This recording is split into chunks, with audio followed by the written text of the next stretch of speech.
खुले आकाश के नीचे हरी भरी वसुंधरा में आप भीतर की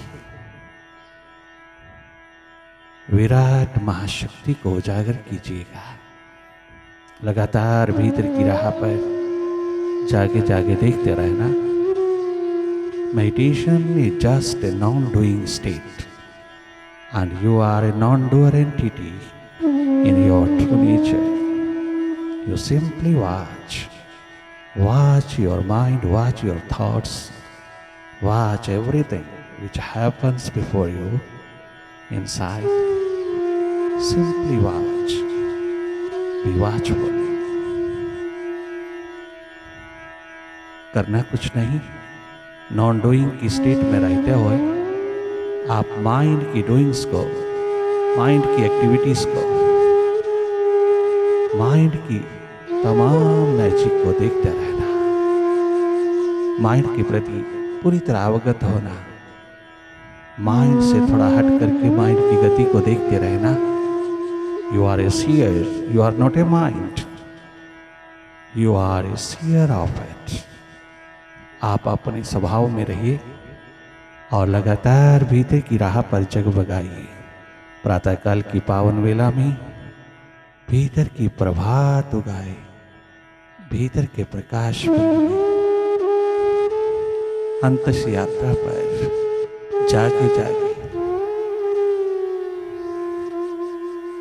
वो सब हालात देखते रहना, सब स्थितियों से अवगत होना जो जो भीतर घटित हो रही है।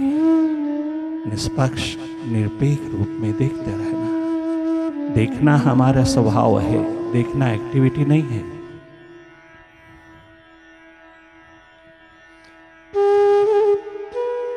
ध्यान का ध्यान रखना, कहीं खंडित ना हो।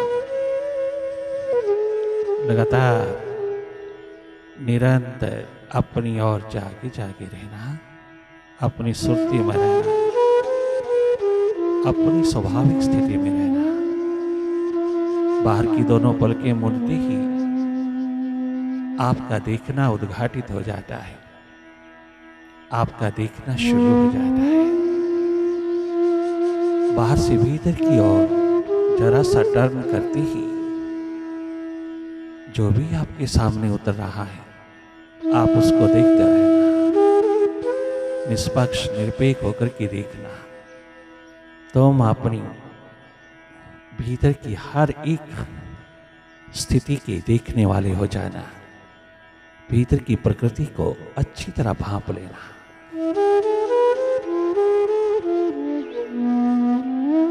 प्रकृति की पावन छटा में अपनी छवि को अच्छी तरह उघाड़ लेना, अपनी छवि को निहार लेना। ये देखना डवाल हो जाए जैसे बाहर की ओर हुआ है जन्म के पश्चात, ऐसे भीतर की ओर भी बहुत नेचुरल वे में ये देखना डवाल हो जाए तो जिंदगी की बहारों में कमी नहीं रहेगी।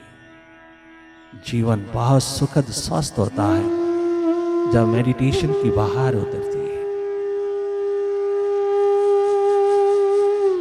अंतस ध्यान की परम धारा में अपने मन का स्नान होने देना। लगातार देखते रहना, जो भी हो रहा है स्वतः हो रहा है उसको देखते रहना, कहीं इंटरफियर नहीं करना, केवल देखते रहना। देखना हम सबका स्वभाव है। निष्पक्ष निरपेक्ष होकर के देखते रहना। क्या अच्छा, क्या बुरा, क्या शुभ, क्या अशुभ, क्या पॉजिटिव, क्या नेगेटिव, जो भी स्थिति बनी, जो भी हालात उतरे, जो भी विचार उतरे, जो भी थॉट उतरे, आप उसको देखते रहना। बार बार आदतवश हम उसमें इंडल्ज हो जाते हैं, हमारी आइडेंटिफिकेशन हो जाती है। ये तादात्म्य एकमात्र हमको अपने आप से दूर ले जाता है, वर्तमान के पलों से वंचित कर देता है। माइंड हमको हमेशा पास्ट में या फ्यूचर में लिए जा रहा है। हर वक्त हर घड़ी mind is either in the past और इन फ्यूचर। ये कभी भी प्रेजेंट में नहीं है। वर्तमान के पल एकमात्र तेरा पालना है, तेरा झूला है, तेरा स्वभाव है वर्तमान में रहना। मन का स्वभाव है भूत भविष्य में रहना। आप स्वयं निहार लेना, स्वयं अनुभव कर लेना, स्वयं देख लेना। हम आपको आपका हाल चाल दिखाने आए हैं। हम कितना माइंड के साथ हैं और कितना मास्टर के साथ, हम कितना विचारों में खोए हैं और कितना हम अपने विराट में, ये तुम स्वयं भांप लेना। मेडिटेशन है स्वयं अपने अनुभव से जानना, अपने अनुभव से जानना। लगातार जागे जागे भीतर की ओर ये कमाई सुरती की, समृद्धि की, रिमेम्बरेंस की, ये कमाई अपने जागरण की, एनलाइटन स्टेट की, तुम शीघ्र उदीयमान करना। बहुत अनमोल खजाना उतरा है प्रकृति की पावन गोद में। तुम जी भर करके बटोरना अपना जागरण, अपनी अवेयरनेस, अपनी रियलिटी को,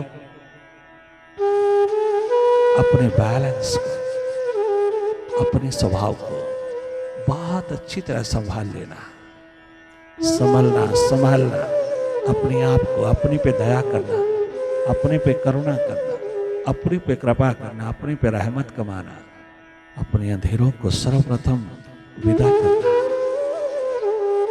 अपनी एनलाइटन स्टेट को उपलब्ध होकर के जीना। ये तेरा धर्म है, यही एकमात्र तेरा स्वभाव है। स्वधर्म में रहना, अपने स्वभाव में रहना। तुम जागे जागे रहना, दोनों ओर जागे जागे जीना टोटलिटी है, टोटल लाइफ है। कहीं अधूरापन न रह जाए जीवन जीने में। दोनों ओर जागे जागे अपनी संपदा, अपना शिखर संभालना। भीतर आप जो भी देख रहे हो वो आपकी अपनी फीड की हुई है। वो आपने बाहर से जो जो फीड किया है जाने अनजाने में, वो सब लेयर्स बाय लेयर्स तेरे सामने आएगा। और जितना आप इसको निष्पक्ष निरपेक्ष होकर के देखोगे, उतना ही ये विसर्जित होता जाएगा। ये सब यूजलेस थॉट्स, अननेसेसरी थॉट्स, जाने अनजाने तूने भीतर फीड किया है, यही एकमात्र तेरे समक्ष आ रहा है। आप इनको विसर्जित करने के लिए जो तेरी टेंशन, स्ट्रेस, डिप्रेशन का कारण बने हैं, इन सब को विदा करने के लिए तुझे कुछ करना नहीं, तुझे केवल जागे जागे इन सब को देखते रहना है। जो जो तेरे समक्ष, तेरे सामने घटित हो रहा है, आप न्यूट्रल एनर्जी होकर के इन सब को देखते रहना।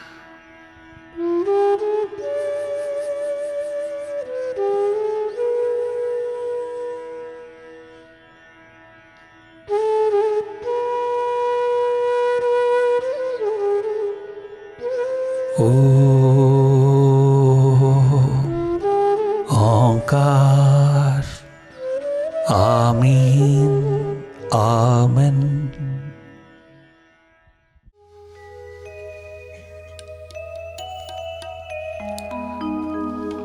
ऐसी निगाह बना दे ओ मालिक, ओ साहिबा, ओ प्रीतम,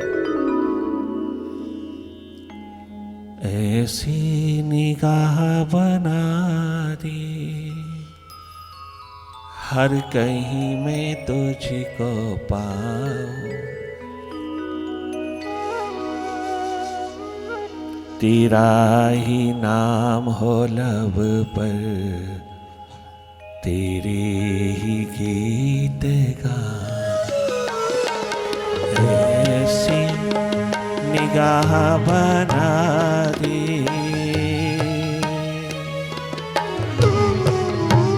ओ निगाह के मालिक, ओ निगाह के देनहार, ऐसी नजर बना दे। पॉजिटिव, एकमात्र पॉजिटिविटी से भरपूर रहो। ऐसी निगाह बना दे हर कहीं मैं तुझको पाऊं, तेरा ही नाम हो लब पर, तेरे ही गीत गाऊं। ऐसी निगाह बना दे।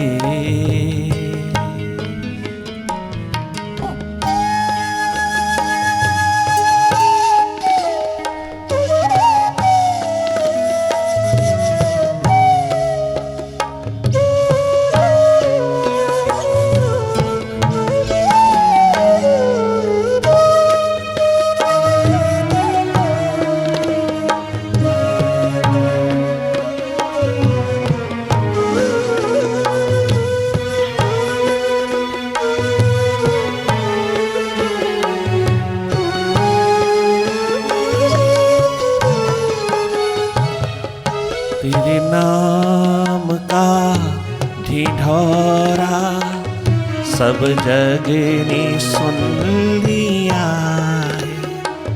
तेरे नाम का ढिढोरा।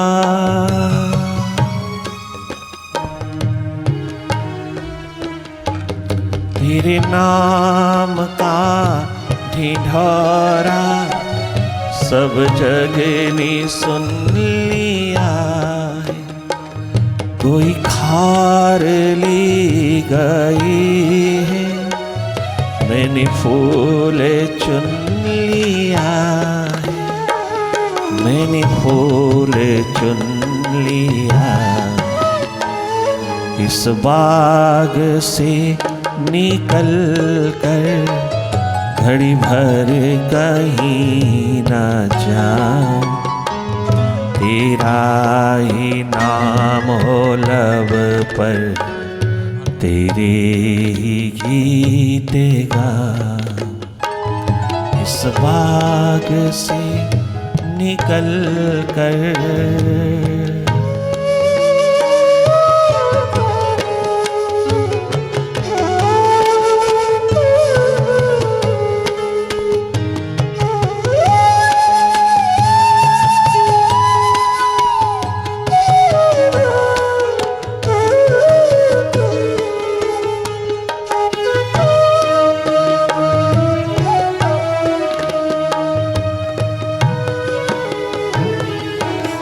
जब भी प्यासे दीवाने प्रेमियों ने अपने मुर्शिद, अपने मालिक, अपने प्रभु के द्वार पर ये अलख जगाया, ये प्यास उठाया, ये दर्द उठाया, तो उधर से भी विराट की ओर से भी जवाब लाजवाब आया।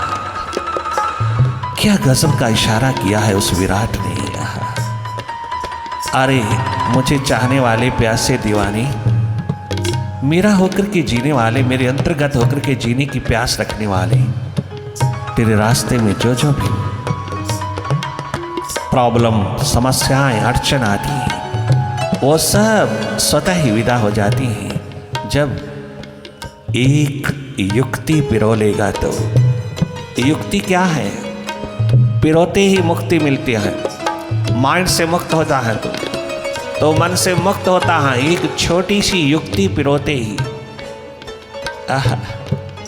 ध्यान की प्रेम की लहरों में डूबते ही ये मनवा स्नान करता है, ये उसके प्रति समर्पित होता जाता है। जब तो इससे हटता है तो इसके पास कुछ नहीं, जड़वाता है, ये मैटर है, अपने आप तेरी ओर उतरता चला आता है। उसने बहुत सुंदर युक्ति दिया, उसने पुकार भी उठाई, प्यासे दीवानों ने सुनी। जाग उठेंगी ध्यान की लहरें, जाग उठेंगी प्रेम की लहरें, जाग उठेंगी प्रेम की लहरें। प्रेम हमेशा परमात्मा से होता है। प्रेम पद पदार्थ प्राणी पैसा प्रतिष्ठा से नहीं होता। इश्क है एकमात्र ईश्वर से, निभाना चाहिए। आशिकी है अपने अस्तित्व को जगाने के लिए, निभाना चाहिए। जिन्होंने इस आशिकी को निभाया वो अस्तित्व के मालिक होके जिए, वही मालिक होके जिए, वही एकमात्र चारों युगों में आबाद हुए। इश्क है ईश्वर से, आशिकी है अस्तित्व से, प्रेम है, प्यार है एकमात्र प्रभु से, प्रीतम से, मोहब्बत है मालिक से। मीरा सहजो राबिया ने, इंदुमती गार्गी ने, मां गुजरी ने, सीता सावित्री ने निभाया। जाग उठेंगी ध्यान की लहरें, मुर्शिद की अंगनाई में। अरे मीरा, अगर तुझे प्यास है मेरे अंतर्गत होने की, गिरधर गोपाल ने कहा, तो जा गुरु कृपा को प्राप्त करके आ।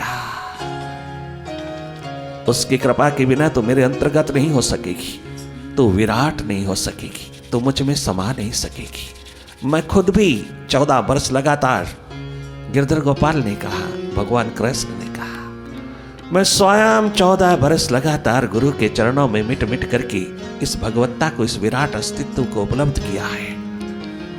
प्रभु कृपा तेरे पे बहुत, मेरी कृपा तेरे पे बहुत बहती है, पल पल बहती है, परंतु तू मेरे अंतर्गत मुझ विराट में समा नहीं सकेगी। तू स्वयं विराट नहीं हो सकेगी जब तक गुरु चरण शरण की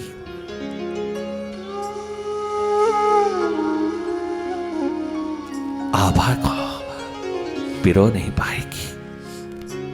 यही कहा भगवान कृष्ण ने अर्जुन को, तद्विद्धि प्रणिपातेन परिप्रश्नेन सेवाया उपदेक्षन्ति ज्ञानम ज्ञानिनस्तत्त्वदर्शिनः। यही कहा विठ्ठल भगवान ने नामे को, नामे तू मुझे भले नित दूध पिला, नित भोग लगा, मैं रोज रोज प्रकट हूं तेरे सामने, मैं रोज रोज लिविंग रूप में तेरे सामने खड़ा हूं, प्रकट रूप में, तो मुझे रोज दूध पिला, तेरा कल्याण नहीं होगा। क्या गजब के इशारे हैं स्वयं भगवान के। लोग कहते हैं गुरु भगवान नहीं होता। कौन सा ऐसा भगवान है दुनिया में जो गुरु कृपा के बिना भगवान हुआ है, जो गुरु के चरण शरण में मिटे बिना भगवान हुआ है? ऐसा कोई भगवान बता तो दीजिए।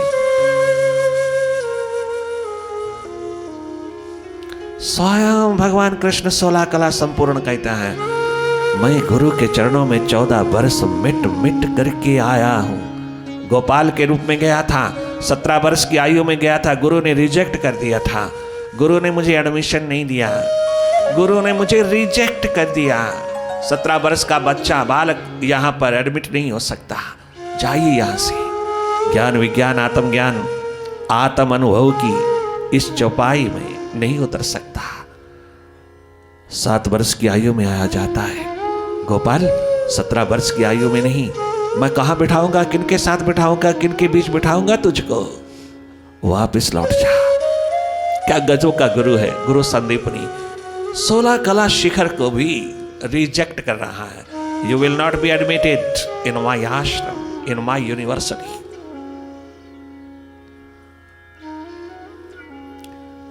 बहुत प्रार्थना में डूब करके, रो रो करके गोपाल ने प्रवेश प्राप्त किया। 17 वर्ष हो गए, गुरु आश्रम में न जा सका, गुरु चरण शरण में न जा सका। क्या गजब का इशारा भगवान अर्जुन को करते हैं। उधर कलयुग में, आज के युग में मीरा को करते हैं। क्या गजब का इशारा करते हैं द्वापर के सखा सखियों को, यमुना किनारे बैठे हुए को। और क्या गजब का इशारा उतारा है उद्धव के ऊपर। उद्धव गुरु के पास रह करके भी भीतर के अंधे हो, गुरु के पास स्वयं द्वारकाधीश के पास रह करके भी अंधे हो, भीतर के अंधे, किताबी ज्ञान के शिखर और अहंकार अभिमान लेकर के चलता हो। तुम्हारी आंख तुम्हारे मालिक के प्रति लगी क्यों नहीं? दुनिया की तरफ क्यों लगी रही? किताबों की तरफ क्यों लगी रही? औरों की तरफ क्यों लगी रही? तुझे अपने मालिक के प्रति कभी आंख उठा करके देखा, उससे नजर से नजर मिला करके पिया है कुछ जिया है? तो राधा सखियों ने उद्धव का मुंह फेर के रख दिया। सारे भारत का शिखर विद्वता का, लर्निंग का माटी का ढेर हो गया उनकी प्यास के आगे। क्या गजब इशारा करते हैं भगवान कृष्ण। सदगुरु हैं, मुर्शिद हैं उद्धव को कहां भेजा? जहां प्यास छलकी है, जहां दर्द उठा है, जहां दीदार उतरा है, जहां वो स्वयं विराट उतरा है। दिशा दी गया, उद्धव सदा के लिए उदीयमान हो गया, अहंकार मिट गया। क्या गजब का इशारा किया। नामे जब तक गुरु कृपा का पात्र नहीं होता, किसी जागे पुरुष के चरण शरण में तो मिटता नहीं, तब तक तो मेरे अंतर्गत नहीं हो सकता, तब तक तो मुझ में नहीं समा सकता, तब तक हम दोनों अलग अलग बने ही रहेंगे, हम दोनों एक नहीं हो सकेंगे। आत्मिक तल पर एकत्व की स्थिति कर पाना चाहता है, 24 घंटे 12 मास का आनंद लूटना चाहता है, अनलाइटेंड स्टेट होना चाहता है, जा किसी जागे पुरुष के द्वार पर। मीरा को दिशा दिया गिरधर गोपाल ने, भगवान विठल ने दिशा दिया, नामी को नामदेव हो गए। जा उस मंदिर के बाहर बैठे हैं एक जागा पुरुष।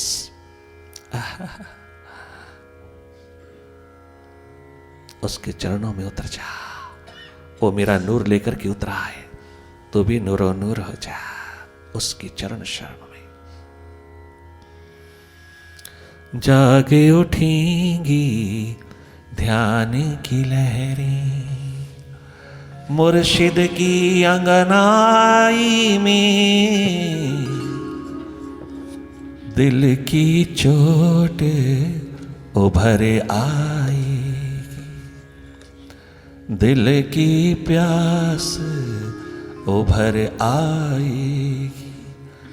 मन रख दो रहनुमाई में,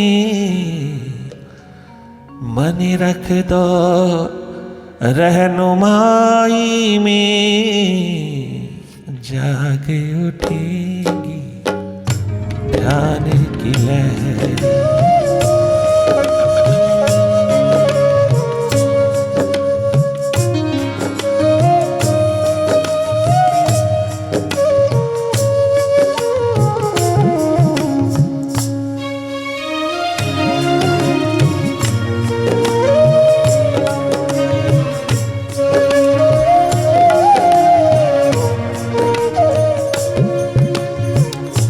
मुर्शिद गाए बादी सभा में, मुर्शिद गाए तेरो मुर्शिद गाए बादी सभा में, पैरों में घुंघरू बांध लिए, मुर्शिद गाए बादी सभा में, पैरों में घुंघरू बांध लिए, ध्यान का नगमा छेड़ रहा है, ध्यान का नगमा छेड़ रहा है।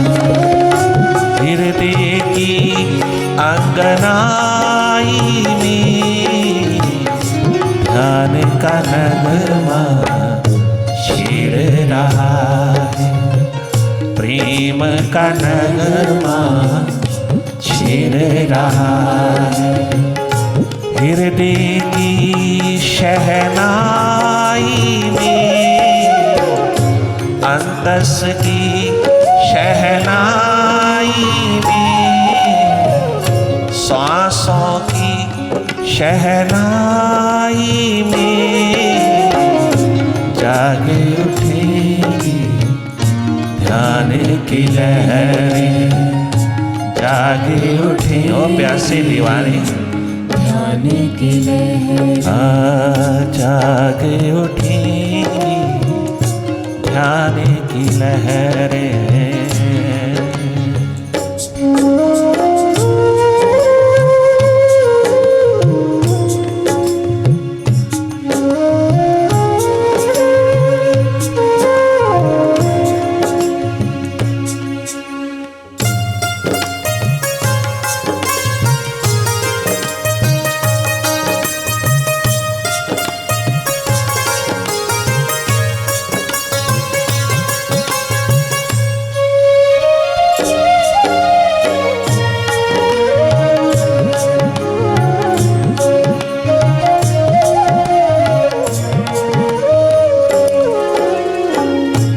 लहरों में डूबा, ध्यान की प्रेम की सुरती की लहरों में डूबा हुआ, निमाना सा होकर के रहने वाला लहना अपने गांव का लैंडलॉर्ड लगातार 8-9 बरस क्या चरणों में मिटा।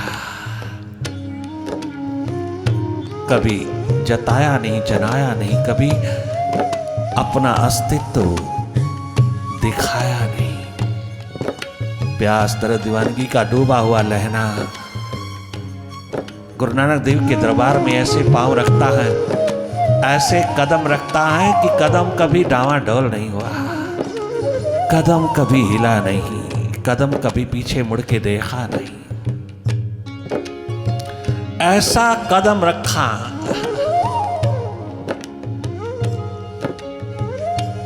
कि जमा दिया अपना कदम उसके आंगन में, उसके दरबार में। तभी तो गुरु नानक देव जी ने उसका नाम गुरु अंगद देव रखा। अंगद देव, गुरु अंगद देव। लोग कहते अनपढ़ आपढ़ था, अरे उसके नाम पर तो दुनिया भर के लोग पढ़ते हैं। Guru Nanak Dev university, Guru Angad Dev university. अरे जिनके नाम पर यूनिवर्सिटी चलती हैं वो भी तुम अपढ़ अनपढ़ समझते हो, वो भीतर बाहर के पढ़े लिखे। ओ लहना तूने लेना ही लेना और मैंने देना ही देना। मैं भी क्या करूं, मेरे बस की बात नहीं। मैं आउट ऑफ द ब्रिम बहता हूं, मैं किनारे तोड़ तोड़ के बहता हूं। मैं नित नूतन फ्रेश तरोताजगी में जगमगाता हुआ महासागर उस मालिक ने जो बख्शा है वो किनारे तोड़ तोड़ के बहता है। इसलिए लहना तूने कर लेना, लेना ही है तूने, तू लेने के ऊपर उतरा है। तूने पीना ही पीना है और मैंने पिलाना ही पिलाना है। क्या प्रेम का, प्यार का, दर्द दीवानगी का आलम है। कितनी सन्निकटता, कितनी समीपता, कितनी नियरनेस, एक दूसरे में उतर जाना गुरु शिष्य का। जागा पुरुष हो, गुरु कामिल हो, शिष्य आमिल हो तो खुदा शामिल होने में देर नहीं लगता। खुदा वही शामिल होता है। कदम ऐसा रखा कि पीछे मुड़ के नहीं देखा। अनुकूलता प्रतिकूलता कभी उसको डावाडोल नहीं कर पाई। पीछे मुड़ के नहीं देखा। सब कुछ था, परिवार था, समाज था, सारे के सारे शिखर थे लैंडलॉर्डिज्म के। नहीं, प्यास ऐसी उठी, मिट गए उस ध्यान प्यास प्रेम में। लहना तूने लेना ही लेना और मैंने देना ही देना। जागे उठेगी ध्यान की लहर, जागे उठेगी सुरती की लहर।